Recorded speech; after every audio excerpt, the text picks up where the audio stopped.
गलतफहमी हो कि ये आवाज हमारी दबा दी जाएगी, तो ये कल सिर्फ ये शोर था बताने के लिए जय भीम उज्जैन पुलिस। और अगर इसके बाद भी किसी को जय भीम से तकलीफ हो तो वो अपनी तकलीफ को अपने पास रखे, हम जय भीम बोलेंगे भी और सुनना भी पड़ेगा। अच्छा चंद्रशेखर जी, आपने एक बात बोला और मैं आपसे पूछना चाहता हूँ कि आपने कहा कि हमारी सरकार भी आएगी जय भीम बोलने वाला। आपने राजनीतिक पार्टी बना ली है, तो मध्य प्रदेश में होने वाले उपचुनाव में आप लोग कूद रहे हैं? देखिए, कूदने फादने का काम तो जो है ये उनका होता है जो आइडियोलॉजी से बाहर होते हैं, कभी किसी पार्टी में कभी किसी पार्टी में। हम मैदान में अगर उतरेंगे तो सुरेश जी, मैं सबसे पहले तो आपको बता दूं कि एसी के कमरों में बैठने के लिए हमने राजनीतिक दल का निर्माण नहीं किया है। जिंदा कौम 5 साल का इंतजार नहीं करती और मुर्दा लोग मिशन नहीं चलाते और जिंदा लोग मिशन को रुकने नहीं देते। हमारे महापुरुषों कारवा जो है आज षड्यंत्र करके जो है इस शासक वर्ग को जो है यहाँ गुलाम बना दिया गया है। तो शासक वर्ग को ताकत पहचाननी पड़ेगी और हमारे व्यक्तिगत सम्मान, हमारे व्यक्तिगत जो इच्छा है उनसे बढ़कर भी मूवमेंट है। अपने महापुरुषों का आंदोलन, इसको चलाने के लिए मजबूती संघर्ष करना पड़ेगा, वरना वो दिन दूर नहीं कि आपकी आने वाली पीढ़ी इस देश में गुलाम पैदा होगी। अगर आप इस देश में अपने लोगों के लिए अधिकार चाहते हैं, सम्मान चाहते हैं, सत्ता के साथ व्यवस्था परिवर्तन करना चाहते हैं, तो फिर आपको मजबूती से इस आंदोलन में काम करना पड़ेगा और ये बताना पड़ेगा कि हम बिकाऊ लोग नहीं है। मान्यवर काशीराम साहब कहते थे कि हमें ना बिकने वाला समाज बनाना पड़ेगा, ना बिकने वाले नेता स्वतः पैदा हो जाएंगे। समाज। नमस्कार दोस्तों, जय भीम में सुरेश आप सभी का स्वागत करता हूं। दोस्तों, हमने भीम आर्मी के प्रमुख चंद्रशेखर आजाद से कुछ ऐसे सवाल किए, कुछ वह चर्चा की जिसे आप सुनना चाहते होंगे। जो प्रश्न आपके मन में हैं, यदि आप सोचते होंगे कि चंद्रशेखर आजाद यदि हमें मिल जाए या हमारी उनसे कभी मुलाकात हो तो हम उनसे यह पूछेंगे, हम उनसे वह बात करेंगे, हम उनसे यह चर्चा करेंगे, हम उनसे यह राजनीतिक बात करेंगे या सामाजिक मुद्दों की बात करेंगे। दोस्तों, हमने कोशिश की है, तो दोस्तों हमने एक प्रयास किया है कि उन सारे प्रश्नों का जवाब उनसे हमने पूछा है, उनसे हमने चर्चा की है और वह चर्चा निश्चित रूप से बहुत ही महत्वपूर्ण होने वाली है। इसलिए मेरा आप सभी से निवेदन है, आप सभी से गुजारिश है, इस वीडियो को पूरा देखिएगा। तो दोस्तों आइए देखते हैं हम ये खास चर्चा। इसके अलावा दोस्तों आज हमारा साथ देने के लिए बहुजन समाज की जो गतिविधियां होते हैं, जो सामाजिक मुद्दे होते हैं और राजनीतिक गतिविधियां होती है, उसमें सक्रिय रहने वाले एडवोकेट राकेश महाले जी भी हमारे साथ हैं। और आपको मैं बता दूं, वो भीम आर्मी से जुड़े हुए हैं, मध्य प्रदेश में भीम आर्मी का भी काम करते हैं। तो दोस्तों सबसे पहले मैं चंद्रशेखर जी का स्वागत करता हूं। चंद्रशेखर जी, आपका स्वागत है हमारे चैनल में। बहुत बहुत साधुवाद। जय भीम जी। जी जी जी, बहुत आभार राकेश महाले जी का भी। ये भी हमारी संगठन के बहुत मजबूत साथी हैं जी। बड़े भाई आपका जिंदाबाद। बहुजन समाज के सभी कार्यों में ये बढ़ चढ़ कर हिस्सा लेते हैं, तो एक अच्छे ऊर्जावान साथी के साथ आपसे आज बात हो पा रही है। जी जी सर, मैं सबसे पहले आपसे पहला जो प्रश्न ये करूंगा, जो कोरोना संकट चल रहा है और इस संकट के दौरान जो हमारे मजदूर हैं और अब वो ज्यादा परेशान हैं, कोरोना से तो कम, सरकार की जो कहीं ना कहीं गलत नीतियों के कारण आज वो मौत के कगार पे भी पहुंच चुका है। इस पर आप क्या कहें? देखिए सुरेश जी, ये एक षड्यंत्र है इस देश में बहुजन समाज के लोगों को भूख से मार देने का। जिस तरह से बिना किसी तैयारी के लॉकडाउन हुआ, सरकार की गलत नीतियों की वजह से, सरकार की कहिए कि इस व्यवस्था की गलत नीतियों की वजह से जो लोग सरकार चला रहे हैं, आरएसएस के लोग, उनकी गलत नीतियों की वजह से इस देश के बहुजन समाज के लोग भूखे मरने कगार पे हैं। और जिस तरह से आपने देखा होगा पिछले कुछ दिनों में, जो प्रवासी मजदूर हैं, प्रवासी भारतीय जो मजदूर हैं, वो जैसे अपने घर पहुंचे, आपने देखा प्रधानमंत्री जैसे बयान देते हैं कि इस विपदा की घड़ी को भी आप अवसर बना लीजिए। एक बेटी 1400 किलोमीटर अपने फादर को लेके जाती है और ये लोग उसका कहते हैं कि देखिए उसको मौका मिला है प्रतिभा दिखाने का। तो आप समझिए कि लोग, विकलांग व्यक्ति को मैंने देखा, भाई को, एक उनकी जो पत्नी पीछे बैठी, बच्चा उनका एक साथ में है और वो एक हाथ से, एक पैर से हैं, एक पैर से वो पैडल मार के लेके जा रहे हैं। 400-400 किलोमीटर, 600-600 किलोमीटर लोग पैदल चल रहे हैं। कड़ी धूप है, ऐसी धूप है जिसमें मैं और आप बाहर भी नहीं निकल सकते हैं। जी। हमारे यहाँ भी 44 डिग्री टेम्परेचर है। आप समझिए कि लोग कैसे जा रहे हैं। और जिस तरह से पुलिस ने बैरिकेडिंग लगा के यूपी के और जहां बीजेपी सरकार है उनका रवैया जिस तरह का रहा कि बैरिकेडिंग लगा के मजदूरों को रोकने का कार्य किया गया, तो हाल बद से बदतर है। भूख से भी लोग मर रहे हैं, परेशानियों से लोग मर रहे हैं और लोग अपने घर जाना चाहते हैं, लेकिन सरकार के पास कोई योजना नहीं है।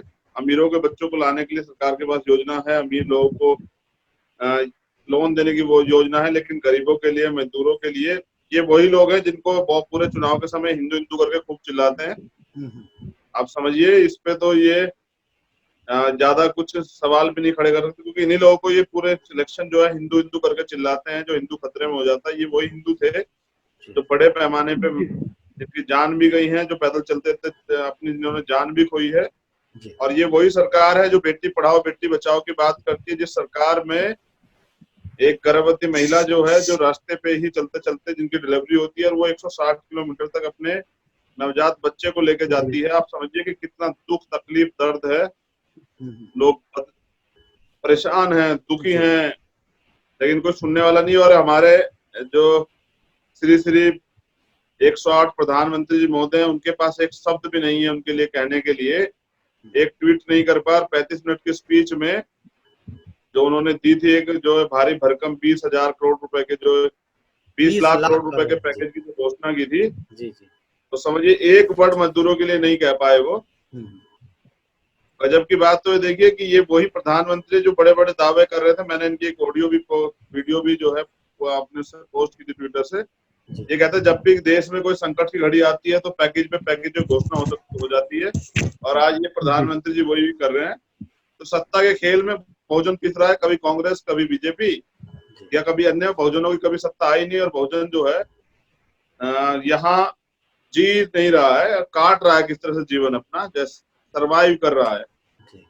जीना किसे कहते हैं उसको नहीं पता है, उसको नहीं पता कि जिया कैसे जाता है। वो तो अपने जीवन को किस तरह से झेल रहा है, उसे नहीं पता कौन सी गाड़ी से, कौन से रास्ते पे उसकी मौत पड़ी, उसको नहीं पता है, लेकिन वो तड़प रहा है। उसको पता है कि जब भूखे मरना तो घर जाके परिवार के साथ रहूंगा। सबको प्रेम होता है अपने परिवार से, वो जाना चाहते हैं। आम लोग मदद कर रहे हैं, सरकार उनकी मदद को भी छीन लेना चाहते हैं, क्योंकि सरकार की बेइज्जती होती है अगर दूसरे लोग मदद करते हैं। समझिए पूरा मैंने पैकेज पूरा चेक किया, पूरा उसका एनालिसिस किया, बहुत सारे थिंकरों से बात की, तो मुझे पता लगा कि कुछ नहीं है, सिर्फ एक झूठा जो है जमला था, फेंक दिया प्रधानमंत्री ने। लोग बड़े खुश हुए, लोगों ने सच्चाई देखी तो पता लगा कि प्रवासी मजदूरों के लिए जो इन्होंने 4,000 करोड़ रुपए की बात करी थी, आप समझिए कि उसमें क्या मिलने वाला है उनको। 35 रुपए लगभग बैठेंगे। 13 जो पिछला सेंसस था उसमें 13 करोड़ प्रवासी मजदूर थे, 23 करोड़ के लगभग हैं, तो 35 रुपए लगभग बैठेंगे। आप समझिए किसका कितना भला होने वाला है।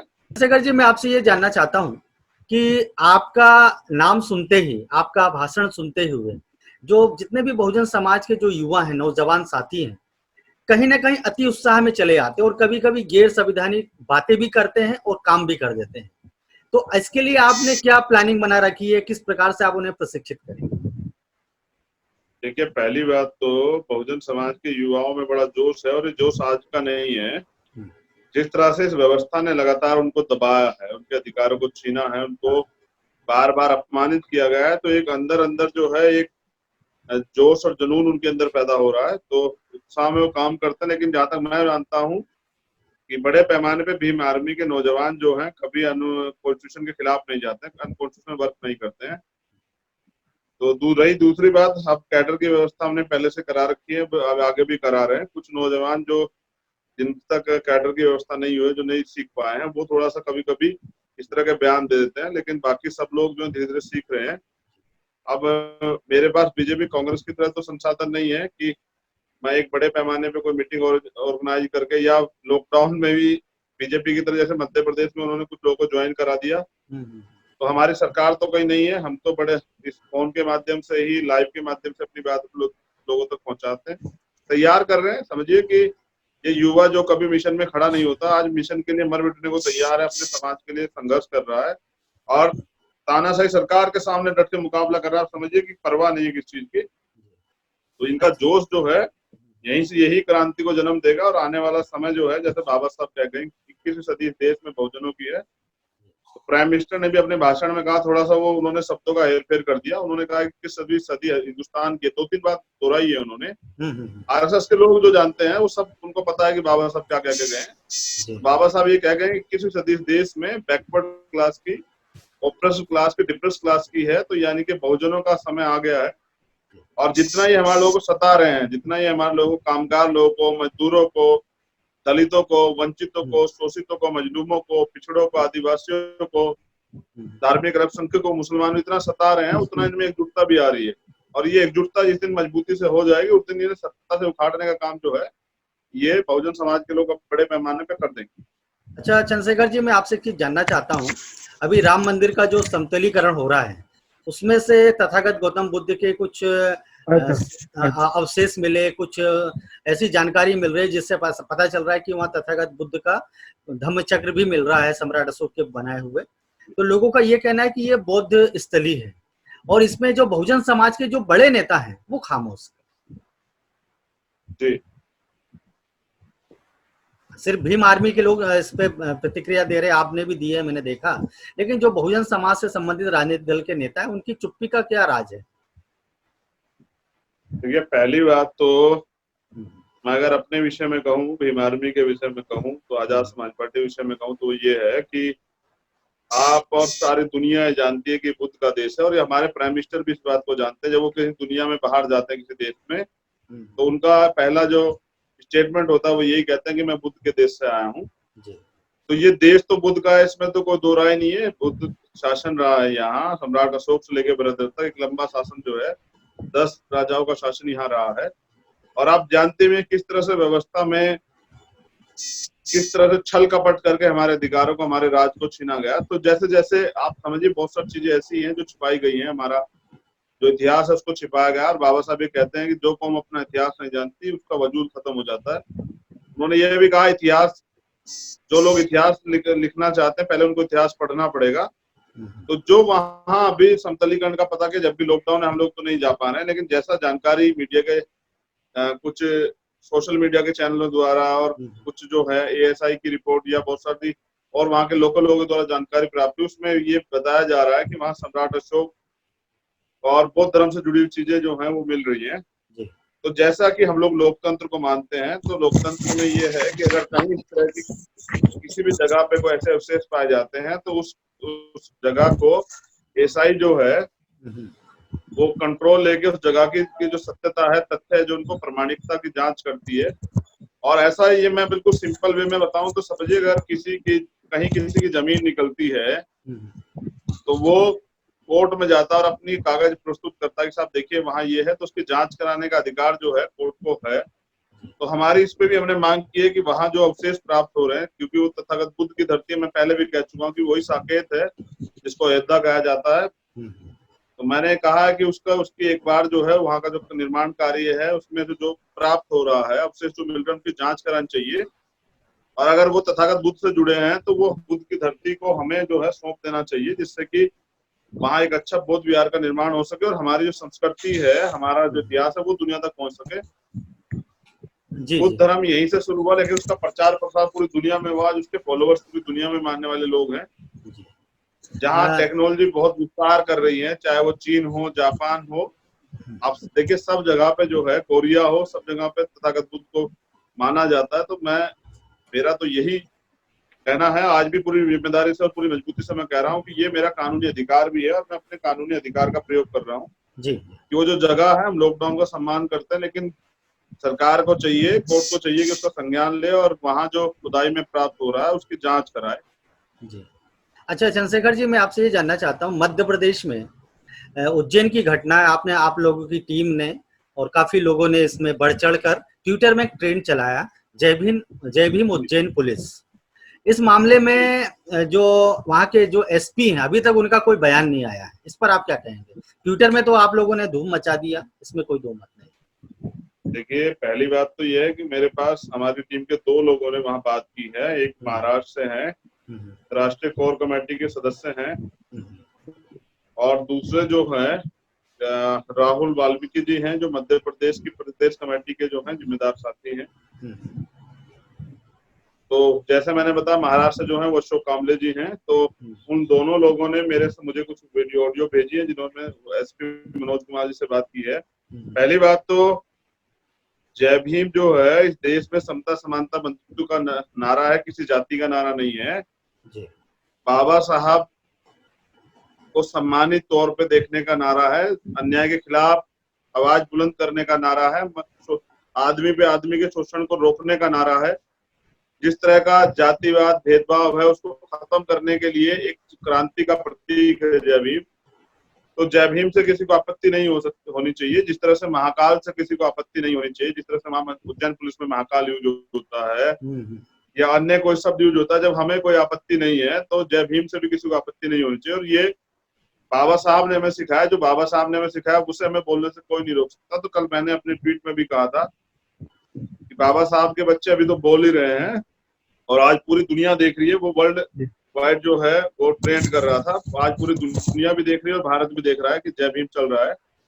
लेकिन ये याद रखिए कि आने वाला समय जय भीम वालों का है, जय भीम वालों की सरकारें भी आएगी, जय भीम वालों का राज भी आएगा। जिन लोगों को जय भीम की आदत नहीं है वो अपनी आदत जो है बदल ले और ये आदत डाल ले कि जय भीम सुनना भी पड़ेगा, क्योंकि यहाँ समता समानता बंधुत्व भाईचारे का जो प्रतीक है जय भीम, वो किसी का अधिकार छीनने के लिए नहीं है। बाबा से परम आदरणीय परम अनुसरणीय डॉक्टर बाबा साहब अम्बेडकर जी हैं, उन्होंने जो अधिकार दिए हैं कॉन्स्टिट्यूशन में वो सबके लिए दिए हैं, किसी एक व्यक्ति के लिए वो स्पेशल नहीं दिए, किसी एक व्यक्ति को कम नहीं दिए, सबको जो है फंडामेंटल कॉन्स्टिट्यूशनल राइट दिए हैं। तो उन्होंने नई जाति देखी, उन्होंने धर्म नहीं देखा, उन्होंने तो देश के प्रत्येक नागरिक को भाईचारे के उसका संदेश देते हुए पूरे अधिकार दिए। देश की प्रत्येक महिला, किसी जाति किसी धर्म की, सबको अधिकार दिए, ट्रांसजेंडर को भी अधिकार दिए, एक एमपी के बेटे को भी वो अधिकार दिया, एक मिनिस्टर के बेटे को भी अधिकार दिया, राष्ट्रपति के बेटे को भी अधिकार दिया, एक मजदूर के बेटे को, किसान के बेटे को, सफाई कर्मचारी के बेटे को बराबर के अधिकार दिए हैं। तो अगर किसी को गलतफहमी हो कि ये आवाज हमारी दबा दी जाएगी तो ये कल सिर्फ ये शोर था बताने के लिए जय भीम उज्जैन पुलिस। और अगर इसके बाद भी किसी को जय भीम से तकलीफ हो तो वो अपनी तकलीफ को अपने पास रखे, हम जय भीम बोलेंगे भी और ये सुनना भी पड़ेगा।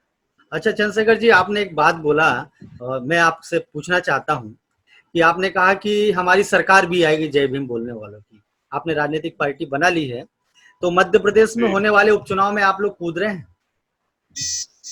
देखिए, कूदने फादने का काम तो जो है ये उनका होता है जो आइडियोलॉजी से बाहर होते हैं, कभी किसी पार्टी में कभी किसी पार्टी में। हम मैदान में अगर उतरेंगे जी तो सुरेश जी, मैं सबसे पहले तो आपको बता दूं कि एसी के कमरों में बैठने के लिए हमने राजनीतिक दल का निर्माण नहीं किया है। व्यक्तिगत रूप से इस समाज, इस देश के बहुजन समाज के युवाओं को सत्ता में पहुंचाने के लिए और सत्ता और व्यवस्था परिवर्तन की जो आंदोलन है, ये राजनीतिक पार्टी नहीं, ये एक आंदोलन है जो देश में सत्ता और व्यवस्था दोनों परिवर्तन करने के लिए है।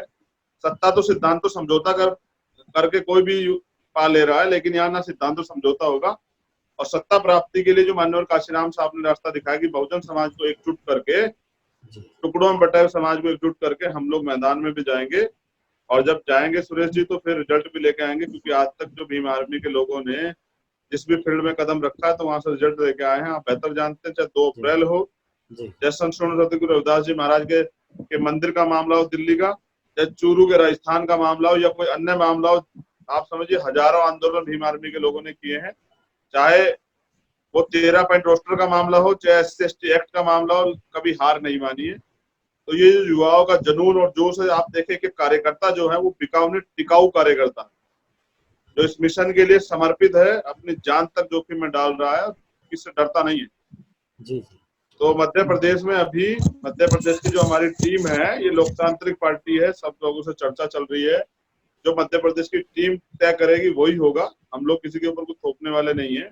तो मध्य प्रदेश की टीम अगर तैयार है, चर्चा चल रही है, आने वाले जल्दी समय में इसकी घोषणा भी कर दूंगा। अगर मध्य प्रदेश की टीम तैयार है तो समझिए कि रिजल्ट भी देंगे इसी बार और बताएंगे किस तरह जो है बहुजन समाज शासक बनेगा। लेकिन नारा वही है कि जिसकी इतनी संख्या भारी उसकी इतनी हिस्सेदारी, 15 छोड़ 85 जोड़। जो बहुजन की बात करेगा वही देश पे राज करेगा। बहुजन हिताय बहुजन सुखाय की नीति है। इस देश के कमजोर वर्ग के लोगों को एकजुट करके उनको सत्ता में स्थापित करना है और मानव पे मानव से मानव को भेदभाव कराने वाली ऊंच नीच की जो ये प्रथा है, व्यवस्था, इसको खत्म करने की लड़ाई हमारी है। ये हमारे महापुरुषों का आंदोलन जो बहुत लंबे समय तक हमारे महापुरुषों ने चलाया। राष्ट्रपिता ज्योतिबा फुले साहब, छत्रपति शिवाजी महाराज, साहू जी महाराज, परम अनुसरणीय विश्व रत्न बाबा साहब अम्बेडकर साहब और बहुत सारे महापुरुष हैं। मेरे रहबर, मेरे गुरु, मेरे आदर्श मान्यवर साहब काशीराम। अगर मैं भक्ति आंदोलन की बात करूं तो संत श्रवण सदगुरु रविदास जी महाराज, भगवान वाल्मीकि महाराज, संत कबीरदास जी, गुरु नानक देव जी, संत नामदेव जी, इतने बड़े नाम हैं, संत काशीराम जी, जिसने इस व्यवस्था के खिलाफ, पाखंडवाद के खिलाफ हमेशा लड़ाई लड़ी। यही हमारा आंदोलन है, यही हमारी पार्टी है। कॉन्स्टिट्यूशन हमारा मैनिफेस्टो है। कॉन्स्टिट्यूशन को पूर्ण रूप से लागू कराना है, कॉन्स्टिट्यूशन को जो है उसकी सुरक्षा करनी है। तो यही हमारी राजनीति है। इसके अलावा कोई अगर आपके पास सवाल हो तो आप अपना सवाल रखें, मैं उसका जवाब दूं। जी, मैं एक सवाल करना चाहता हूं कि जिस प्रकार से आपने बताया कि संविधान ही आपका घोषणा पत्र है, तो संविधान को तो बदलने का पूरा प्रयास किया जा रहा है। SC, ST, OBC को कहा जाता है हिंदुत्व की बात कहकर उनके सारे संवैधानिक अधिकार खत्म किए जा रहे हैं। यहाँ तक कि मुसलमानों को भी, उनके भी कहीं ना कहीं उन्हें, उनके जो अधिकार है उन्हें दबाया जा रहा है, कुचला जा रहा है। ये सारी चीजें हो रही है। उसके बाद में अम्बेडकरवादी जो है टुकड़ों टुकड़ों में है, बिखरे हुए हैं, फिर कैसे संविधान बचेगा? ये संविधान तो है जी, और ये देश के संविधान से चल रहा है, लेकिन जैसा मैंने कहा कि एक व्यवस्था संविधान को शुरू से नहीं मानती है और वो संविधान को खत्म कर देना चाहती है।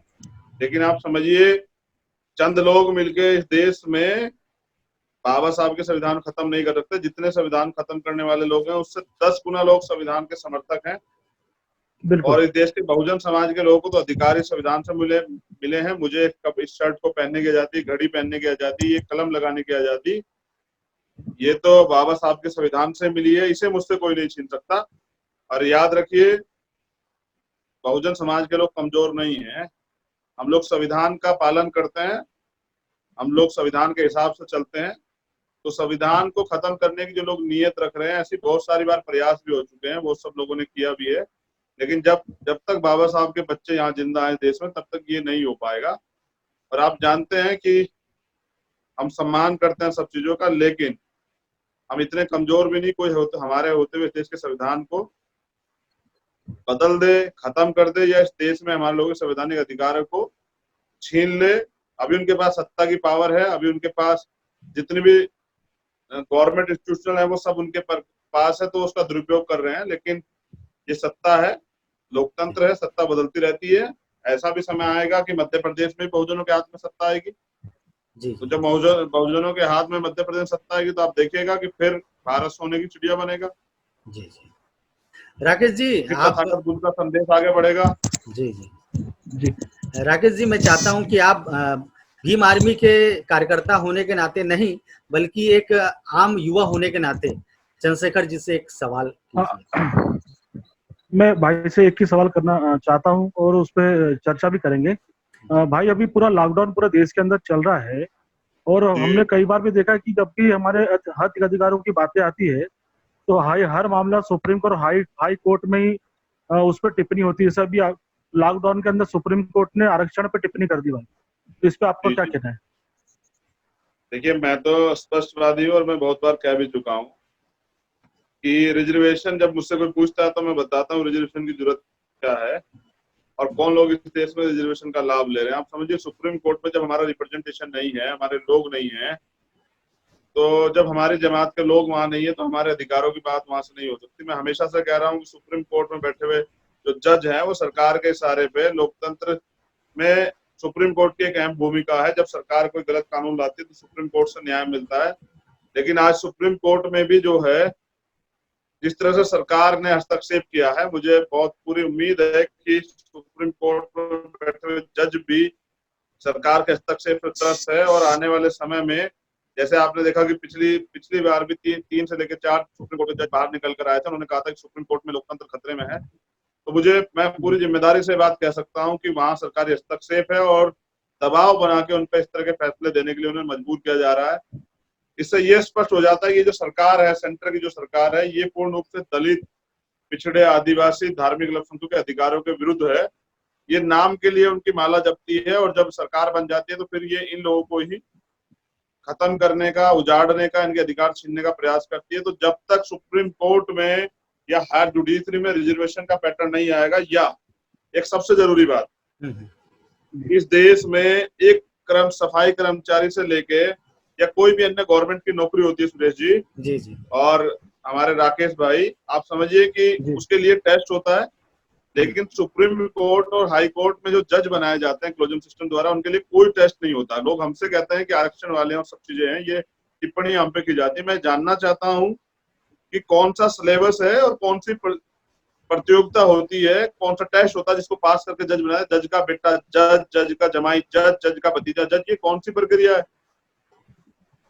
ये कैसे एक ही जाति के लोग वहां बड़ा कब्जा करके बैठे हुए? क्या इस देश के बहुजन समाज में, ओबीसी समाज में, दलितों में, पिछड़ों में, आदिवासियों में, धार्मिक अल्पसंख्यक सिखों में, मुसलमानों में, बौद्धिस्टों में, जैनों में, पारसियों में, क्या इनमें ज्ञान नहीं है या इनका न्याय करने की क्षमता इनमें नहीं है? जिन लोगों ने सदियों से न्याय किया है, जिन लोगों ने शासक रहते हुए यहाँ न्याय किया है, ओबीसी समाज का कौन सा ऐसा आदिवासी समाज का और ओबीसी समाज का और दलित समाज का कौन सा ऐसा जो है युग नहीं रहा जिसमें उन्होंने राज नहीं किया? आप इतिहास उठा के देखिए, पुराना इतिहास आप देखेंगे तो आपको पता लग जाएगा किन लोगों के अधिकार और उनका राज पाट छीन के जो है यहाँ इस देश में विदेशी लोगों ने कब्जा किया। तो यहाँ आप जो समझ रहे हैं वो स्पेशली राकेश भाई, मैं एक लाइन में कह दूं कि जब तक वहां पर हमारे लोग नहीं होंगे तो हमारे हित की बात वहां नहीं होगी। और ये पूरा षड्यंत्र है। हमें जो काम सरकार खुद नहीं कर पाती वो काम जो है वो सुप्रीम कोर्ट और हाई कोर्ट द्वारा कराती है। तो ये एक तरह से जो है मजाक बनकर रह गया लोकतंत्र का, और इससे क्या है, लोकतंत्र की गरिमा और लोकतंत्र की धज्जा उठ रही है देश में। तो ये बड़ा सोचने का सवाल है। अब इस पे जो है चर्चा भी होनी चाहिए, और हम तो प्रयास करेंगे आने वाले समय में, अगर इस तरह से सुप्रीम कोर्ट से लगातार हमारे खिलाफ फैसला आएंगे तो इस सुप्रीम कोर्ट का घिराव करने का भी काम जो है आजाद समाज पार्टी के बैनर तले भीम आर्मी के नौजवानों के सहयोग से हम लोग करने का काम करेंगे। क्योंकि जो भी जानबूझ के षड्यंत्र से हमारे लोगों के अधिकार छीनने का काम करेगा, वो याद रखे कि हम यहाँ बाबा साहब के संविधान को मानते हैं। हम यहाँ बाबा साहब संविधान के हिसाब चलते हैं और आर्टिकल 19 हमें अधिकार देता है कि अगर हमारे अधिकारों का हनन होता है, चाहे वो सुप्रीम कोर्ट द्वारा हो, चाहे वो किसी सरकार द्वारा हो, तो हमें एजिटेशन करने का, हमें आंदोलन करने का अधिकार है। तो हमारे आंदोलन से हमने बहुत सारे जो है सरकारों को भी और सुप्रीम कोर्ट को भी कई फैसलों में जो है दोबारा अपने फैसले बदलने पड़े हैं। प्रमाण है कि SC/ST एक्ट पे जो फैसला था वो सुप्रीम कोर्ट को बदलना पड़ा, और दिल्ली में जो संत शिरोमणि सतगुरु रविदास जी महाराज के मंदिर में जो फैसला था वो बदलना पड़ा। तो गलतियां सुप्रीम कोर्ट से भी होती है, लेकिन मुझे ऐसा लगता है कुछ गलतियां जानबूझ के कराई जा रही। सरकार हस्तक्षेप करके हमारे लोगों के अधिकार को खत्म करने का प्रयास कर रही है, और एक विशेष वर्ग को, एक विशेष संगठन को खुश करने का प्रयास कर रही है, जिसे मैं खोल के बता दूं। क्योंकि मैं बिल्कुल मैं तो ये आप समझिए कि मैं एक प्राइमरी टीचर के प्रधानाचार्य का बच्चा हूं, तो मैं कोई ऐसा पैसे वाला नहीं जिसपे CBI और IBI वाले आके छापा मार देंगे, इनकम टैक्स वाले आके बैठ जाएंगे। मेरे नाम तो एक मोटरसाइकिल है, उसे CBI वाले आज ले जा ले, इनकम टैक्स वाले, ED वाले अपने पास ले जाके रख लें, उसके कागज मेरे पास हैं। तो मैं खुल के कहता हूँ कि RSS के लोगों को खुश करने के लिए RSS का एजेंडा जो है सरकार लागू कर रही है, और ये इस देश में चलेगा नहीं। लॉकडाउन के आड़ में जिस तरह से बहुजनों पे हमले हो रहे हैं, रेप हो रहे हैं, मध्य प्रदेश हो, राजस्थान हो, बिहार हो या अन्य कोई प्रदेश हो या यूपी हो, जिस तरह से हत्याएं हो रही है सरेआम, उससे ये स्पष्ट है कि लॉकडाउन के आड़ में यहाँ सत्ता के जो लोग हैं वो अपराधियों को संरक्षण दे रहे हैं। अंत में अब देश के जो हमारे युवा साथी हैं उनको भाई संदेश दीजिए, कुछ क्या संदेश देना चाहेंगे आप? संदेश तो यही है सुरेश जी, राकेश जी, कि जिंदा कौम जो है, हमारे बहुजन समाज के एक नेता कहा करते थे कि जिंदा कौम 5 साल का इंतजार नहीं करती, और मुर्दा लोग मिशन नहीं चलाते और जिंदा लोग मिशन को रुकने नहीं देते। हमारे बहुजनों महापुरुषों कारवा जो है आज षड्यंत्र करके जो है इस शासक वर्ग को जो है यहाँ गुलाम बना दिया गया है। तो इस शासक वर्ग को अपनी ताकत पहचाननी पड़ेगी, और हमारे व्यक्तिगत सम्मान, हमारे व्यक्तिगत जो इच्छा है, उनसे बढ़कर भी मूवमेंट है। अपने महापुरुषों का आंदोलन, इसको चलाने के लिए मजबूती संघर्ष करना पड़ेगा, वरना वो दिन दूर नहीं कि आपकी आने वाली पीढ़ी इस देश में गुलाम पैदा होगी। अगर आप इस देश में अपने लोगों के लिए अधिकार चाहते हैं, सम्मान चाहते हैं, सत्ता के साथ व्यवस्था परिवर्तन करना चाहते हैं, तो फिर आपको मजबूती से इस आंदोलन में काम करना पड़ेगा, और ये बताना पड़ेगा कि हम बिकाऊ लोग नहीं है। मान्यवर काशीराम साहब कहते थे कि हमें ना बिकने वाला समाज बनाना पड़ेगा, ना बिकने वाले नेता स्वतः पैदा हो जाएंगे। समाज बनाता है बिकाऊ नेता, और ये समाज बनाएगा टिकाऊ नेता। आप याद रखिए, ना बिकने वाला समाज और ना बिकने वाले नेता का निर्माण आने वाले समय में आजाद समाज पार्टी कैडर से आपको देखने को मिलेगा। गांव गांव में बाबा साहब तो हम लोग नहीं लौटा पाएंगे, लेकिन मान्यवर काशीराम साहब के चेले, मान्यवर काशीराम जैसे विचारधारा के उनके जो है रास्ते पर चलने वाले नौजवान हमारे गांव में आपको तैयार करके देंगे। और हम देखते हैं किस तरह से बहुजन समाज इस देश में शासक नहीं बनता। एक काशीराम को ये लोग नहीं झेल पाए, एक परम आदरणीय बाबा साहब को नहीं झेल पाए, तो आइए हर गांव में जब मान्यवर साहब काशीराम का अनुयायी पैदा हो गए, झेल पाएंगे क्यों? राष्ट्रभक्ति से कहते हैं, बताते हैं जी जी। बहुजनों का तो नारा देखिए कितना प्यारा है, जय भीम और जय भारत। अपने मुल्क के, अपने देश के लिए जय जयकार करते हैं, ये होती है राष्ट्रभक्ति। राष्ट्रभक्ति जो है किसी दूसरे देश को गाली देने से नहीं होती है। एक अपील मैं और करना चाहता हूँ बिल्कुल अपने नौजवान साथियों से कि बाबा साहब ने कॉन्स्टिट्यूशन बनाया, उसमें आर्टिकल 25-26 बनाया, सबको धार्मिक आजादी है। हमें कोई अधिकार नहीं किसी धर्म को, किसी मजहब को गाली देने का। हम अगर उनसे जुड़े हुए जो उनके जिनको वो भगवान या ईश्वर मानते हैं, अगर हम उन्हें नहीं भी मानते तो हमें कोई अधिकार नहीं उनको शब्द करने का। हमारा काम है इस देश में अपने लोगों को एकजुट करने का। अगर हम ही कॉन्स्टिट्यूशन के खिलाफ जाके काम करते हैं तो समझिए कि फिर हम बाबा साहब के अनुयायी नहीं हो सकते, हम बाबा साहब से धोखा कर रहे हैं। हमारा काम है इस देश में पाखंडवाद के खिलाफ हमारा जो है आंदोलन है, समता समानता बंधुत्व भाईचारे के लिए हमारा आंदोलन है, इस देश में सत्ता के साथ व्यवस्था परिवर्तन के लिए हमारा आंदोलन है। तो किसी धर्म का अपमान ना करें। आप ये जाने कि आपको वैज्ञानिक रूप से काम करना है, आपको बहुजन समाज को एकजुट करना है, आपको बहुजन समाज के बीच कैटर करना है और पुरुषों के साथ बेटियों को, बच्चियों को भी पढ़ाना है, उनको भी मूवमेंट में लाना है। क्योंकि गलती ये हो रही है, बेटा तो मूवमेंट में आ रहा है, बेटी मूवमेंट में नहीं आ रही है। हमारे घर की महिलाएं तैयार नहीं है मूवमेंट के लिए, उनको भी जागरूक करना पड़ेगा। अगर आप आंदोलन में, अगर आप कैडर में अपनी बेटियों को और अपनी पत्नी को और अपनी बहनों को और माताओं को लेके आप साथ में जाएंगे तो समझिए ये वो दिन दूर नहीं कि पूरा समाज बहुत जल्द जागरूक हो जाएगा।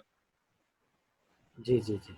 चंद्रशेखर जी, आपने जो बहुत ही महत्वपूर्ण बातें हमसे साझा की और देश के लोगों से अपनी बातें बताई, उसके लिए हम आपका आभार व्यक्त करते हैं। और भविष्य में हम चाहते हैं जब भी कोई अगर ऐसी कोई चर्चा करना चाहें और ऐसी कोई बात करना चाहें, हम आप चाहेंगे कि आप इस प्लेटफॉर्म में आए और हमें समय निकाल के जरूर दें, क्योंकि ये चैनल जो है बहुजन समाज की आवाज है। तो आप लोगों को मेरा क्रांतिकारी जय भीम, नमो बुद्धाय। और आपसे निवेदन करूंगा कि जब भी बहुजन समाज का कोई मामला आए, कहीं कोई अत्याचार हो, तो आप लोग हमें जरूर अवगत कराएं, जिससे कि हम उस पर गंभीरता से काम कर सकें और लोगों को न्याय दिला सकें। आप देख रहे हैं WLBS न्यूज। चैनल को सब्सक्राइब करना और बेल आइकन को प्रेस करना ना भूलें।